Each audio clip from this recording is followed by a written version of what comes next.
Halo teman-teman, kami nggak bosan-bosan yang ngingetin kamu untuk selalu mencuci tangan pakai sabun. Dan pastiin nontonnya di rumah aja ya. Kalau terpaksa berpergian, ikuti protokol kesehatan dengan jaga jarak minimal 1 meter. Dan jangan lupa pakai masker ya. Halo semuanya, apa kabarnya nih hari ini? Semoga baik-baik saja dan sehat selalu ya. Pada kesempatan kali ini, kita akan mempelajari materi buku besar pembantu piutang dagang. Namun, sebelumnya materi buku besar pembantu ini ada 3 jenis. Ada buku besar pembantu piutang dagang, buku besar pembantu utang dagang, dan buku besar persediaan. Nah, di sini terdapat kompetensi dasar dalam materi ini, yaitu 3.11 dan 4.11. 3.11 yaitu menerapkan pencatatan transaksi ke dalam buku pembantu kartu piutang pada perusahaan dagang, dan 4.11 adalah melakukan pencatatan transaksi ke dalam buku pembantu kartu piutang pada perusahaan dagang. Oke, kita langsung masuk ke dalam materi pembelajaran. Pengertian buku besar pembantu piutang. Namun sebelum itu kita perlu tahu, apa sih piutang itu? Piutang adalah saldo yang belum dibayar oleh pelanggan atas barang atau jasa yang dikirim. Jadi misalnya kita adalah sebuah perusahaan A. Nah, kita melakukan jual beli barang. Kita menjual barang kepada customer A. Customer ini belum membayar atas penjualan yang kita lakukan. Maka di sini terdapat saldo yang masih belum dibayarkan oleh customer atau disebut juga sebagai piutang. Lalu, apa itu buku besar pembantu piutang? Jadi, buku besar pembantu piutang adalah buku besar yang akan membantu buku besar umum untuk merincikan atau memberikan kemudahan informasi piutang secara rinci. Nah, selanjutnya adalah fungsi. Fungsi dari buku besar pembantu piutang adalah untuk memberikan informasi tentang adanya piutang usaha. Jadi nanti buku besar pembantu piutang ini akan memberikan kita data secara rinci mengenai piutang per pelanggan. Selanjutnya adalah jenis-jenis piutang. Yang pertama adalah piutang usaha. Piutang usaha adalah hasil dari penjualan kredit pada pelanggan. Jadi ini adalah hasil penjualan kita kepada pelanggan, namun pelanggan atau customer belum membayarkan, sehingga masih ada saldo yang belum dibayarkan atau disebut juga piutang. Lalu ada wesel tagih. Wesel tagih adalah surat formal yang diterbitkan sebagai bentuk pengukuran utang. Dan yang ketiga adalah piutang lain-lain. Contohnya seperti piutang bunga, piutang gaji, dan lainnya. Selanjutnya adalah prosedur pencatatan buku besar pembantu piutang. Yang pertama adalah mengumpulkan catatan transaksi, yang kedua menyusun transaksi buku besar, dan yang ketiga menyusun daftar saldo piutang. Tahap yang pertama adalah mengumpulkan catatan transaksi. Ini adalah tahapan pertama dalam melakukan penyajian buku besar pembantu piutang. Adapun catatan-catatan transaksi adalah data piutang debitur, yaitu data piutang awal, lalu transaksi yang sedang berlangsung, dan juga adanya penerimaan atau pelunasan piutang dari debitur. Nah, di sini kita akan mengumpulkan catatan transaksi. Yang pertama adalah data piutang. Di sini adalah bentuk catatan transaksi atas data piutang awal para customer-nya. Di sini terdapat 3 customer, ada PD Amanah, Toko Andini, dan PT Surya Abadi. Nah, di sini yang pertama adalah data piutang awal para debitur atau customer. Nah, di sini ada 3, ada PD Amanah sebesar 10 juta, Toko Andini sebesar 3 juta, dan PT Surya Abadi sebesar 15 juta. Maka total piutang di suatu perusahaan adalah 28 juta. Selanjutnya, data yang kedua adalah data piutang bulan Agustus tahun 2020. Jadi, ini adalah berbagai transaksi penambahan piutang pada bulan Agustus tahun 2020. Nah, di sini adalah berbagai penjualan secara kredit yang ada dalam suatu perusahaan. Ada tanggal 2, yaitu dengan bukti faktur atau penjualan secara kredit dengan bukti faktur nomor S01, yaitu pada debitur PD Amanah. PD Amanah ini kita melakukan penjualan secara kredit kepada PD Amanah sebesar 25 juta. Atau dengan kata lain, PD Amanah ini membeli produk kita, namun PD Amanah belum membayarkan pembelian produk tersebut, atau disebut juga sebagai piutang. Tanggal 10 adalah faktur nomor S02 dari toko Andini sebesar 12 juta. Di sini artinya pada tanggal 10 toko Andini itu membeli sebuah produk kepada toko kita, yang mana artinya kita memberikan penjualan, kita melakukan penjualan secara kredit yang pembayarannya dilakukan kemudian sebesar 12 juta. Tanggal 25 adalah faktur nomor S03 PT Surya Abadi sebesar 33 juta. Artinya pada tanggal 25 ini PT Surya Abadi membeli sebuah produk atau barang kepada kita namun dibayar kemudian, sehingga disebut juga sebagai piutang. Maka total data piutang pada bulan Agustus 2020 adalah 70 juta. Selanjutnya adalah tanggal 3, data penerimaan piutang Agustus 2020. Sebelumnya ini adalah data penjualan secara kredit atau penjualan yang sudah dilakukan namun dibayar kemudian. Lalu di sini adalah data penerimaan piutang atau pelunasan yang dilakukan oleh pelanggan atau customer.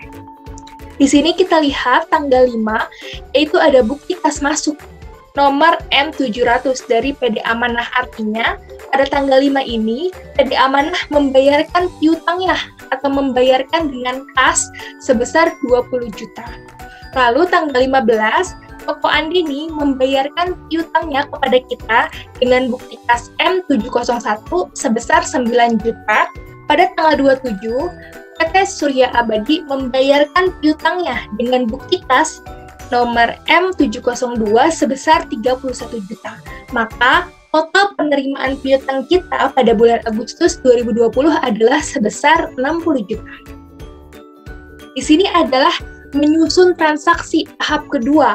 Yang pertama, perlu diketahui bahwa untuk menyusun buku besar pembantu piutang ini adalah disusun berdasarkan nama debitur.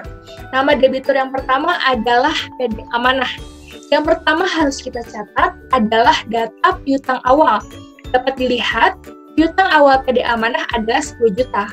Maka langsung kita masukkan tanggal 1, saldo awal, saldo debit 10 juta.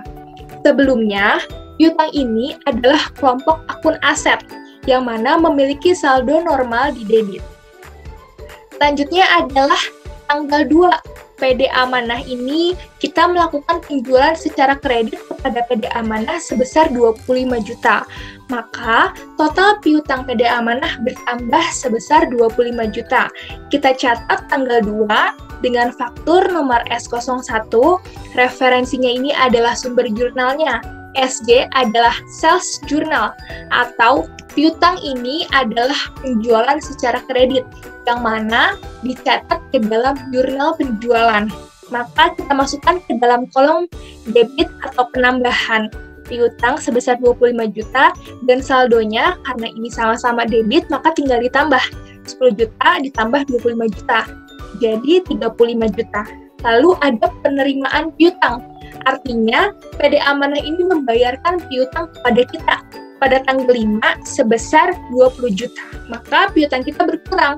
Kenapa? Karena piutangnya sudah dibayarkan oleh PD Amanah. Berkurang berapa?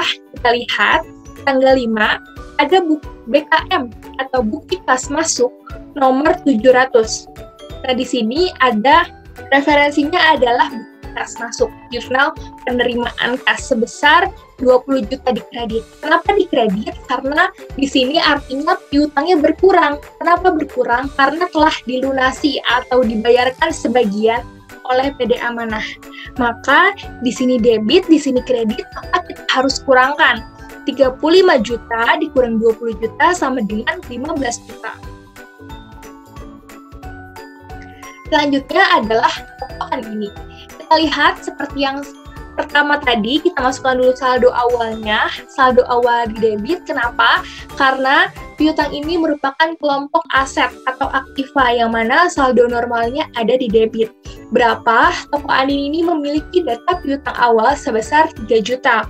Maka langsung kita masukin aja ke debit sebesar 3 juta. Selanjutnya di sini kita lihat data piutang bulan Agustus tahun 2020. Dilihat bahwa tanggal 10 di sini toko Andini ini melakukan transaksi kepada kita, yang mana kita sebagai perusahaan melakukan transaksi penjualan secara kredit kepada toko Andini dengan bukti faktur S02. Maka data ini langsung kita masukkan ke dalam buku pembantu piutang, yaitu tanggal 10 dengan keterangan faktur nomor S02 dan nomor referensinya adalah SJ atau Sales Journal. Penambahan piutang ini akan masuk ke dalam kolom debit, yaitu 12 juta. Debit ketemu debit, maka langsung ditambah, yaitu 15 juta. Bukti yang ketiga adalah data penerimaan piutang Agustus 2020.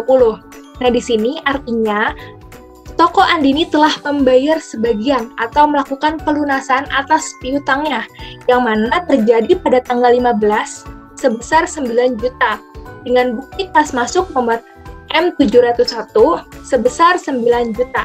Maka langsung kita catat 15 BKM nomor 701 dengan nomor referensi BKM bukti kas masuk. Karena ini pelunasan atau pembayaran sebagian, maka akan mengurangi jumlah piutang, maka disimpan di kolom kredit.